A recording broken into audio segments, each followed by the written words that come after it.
Breaking news. Coach Mike Thibodeau has been fired by the New York Knicks. This is something that I feel warranted me to come on, log back on. I've been on for a while, but welcome to Game Day Gospel. Talk about the Knicks, Man United, all football, all sports. So, Coach Thibs is fired. Very, very surprising. It's a mixed bag of results. A lot of folks did not want him to get fired.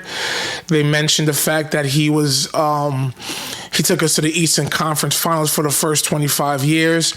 So let's kind of break that down. And I'm going to be your most objective and honest New York Knicks fan. So yes, the Knicks got to the Eastern Conference Finals. We beat the Pistons in the first round, where a lot of games we trailed against the Pistons. We also beat the Celtics. As exciting as I was to say we beat the Celtics, as happy as I was, as much as I bragged for defeating the Celtics because I hate the Celtics, it was a situation where in a lot of spots the Celtics beat themselves. We were down 15, I believe, the first 5 games. So we didn't play well. It was just the Celtics refused to deviate from the game plan of bombing threes. So it's more so the Celtics lost than the Knicks won.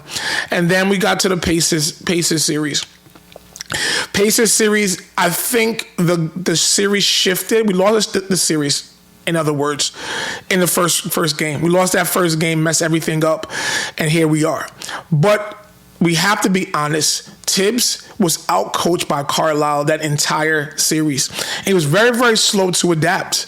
He was very, very slow to sit here and say, you know what, let's adjust to what's being done. He kept doing the same thing over and over and over again until the Pacers forced his hand to change.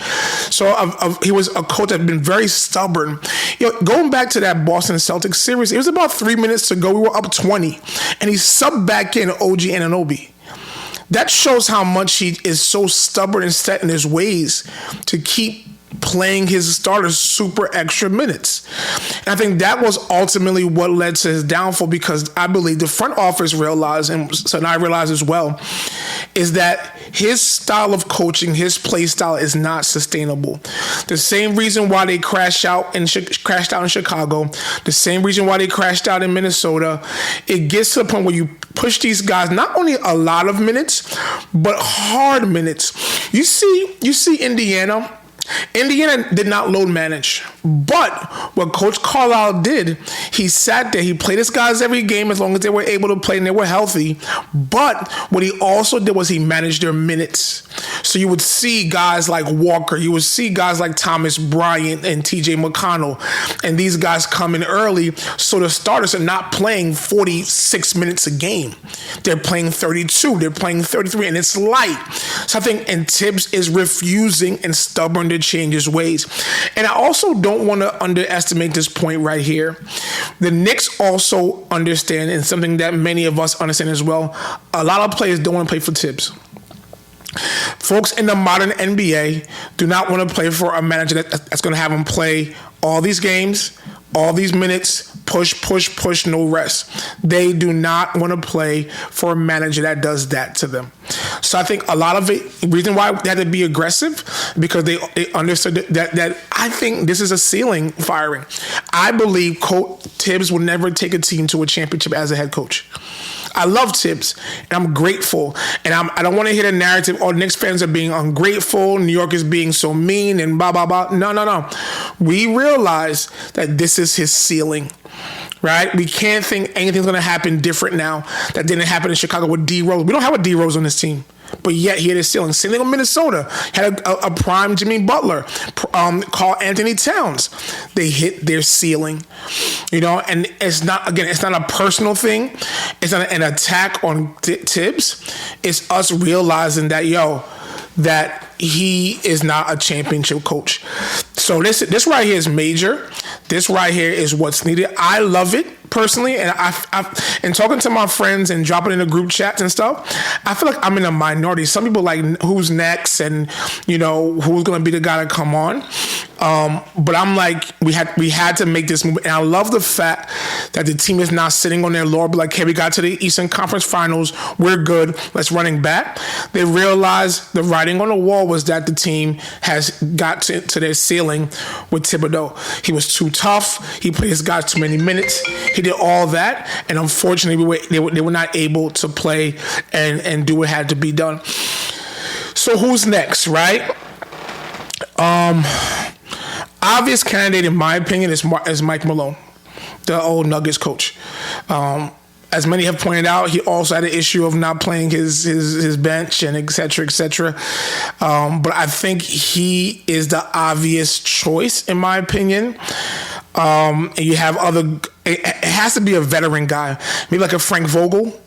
Who's always the bull from Phoenix, Budenholzer, that guy, because he's got fired from Phoenix, right? So it could be another guy. So there's good candidates out there.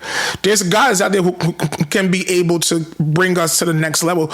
3 of those guys are all championship coaches, right? So if you want a championship coach, you have 3 guys out there. You also, me personally, I like a Mark Jackson. I like Jeff Van Gundy. There are 2 guys. Van Gundy has coached the Clippers. They've been a Clippers coach on the bench for a while. So I like Jeff Van Gundy. But there's guys out there. So don't say, hey, we can't fire him because there's no other coaches out there. That's the stupidest thing we got to do. Because there's a lot of coaches who are better than Tom Thibodeau. Because in honesty, is he one of the best coaches out there? I want to say top 10, maybe? Top 10 coaches. Carlisle is obviously better than him. I have to go through, I don't know all the coaches, but Mazzulla is better than him. So there are coaches out there who are better. So I'm not saying that he's irreplaceable. Doc Rivers is better than him. Finch is better than him. Nurse is better than him.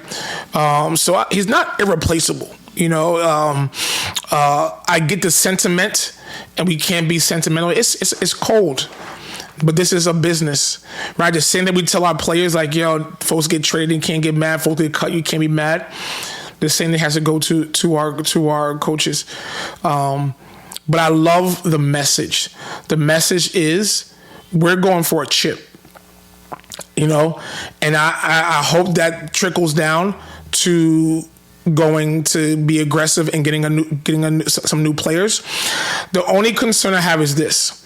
I don't want them to say, listen, if we bring the same team back with a different coach, we'll have different results. No, we need to change the talent on this team.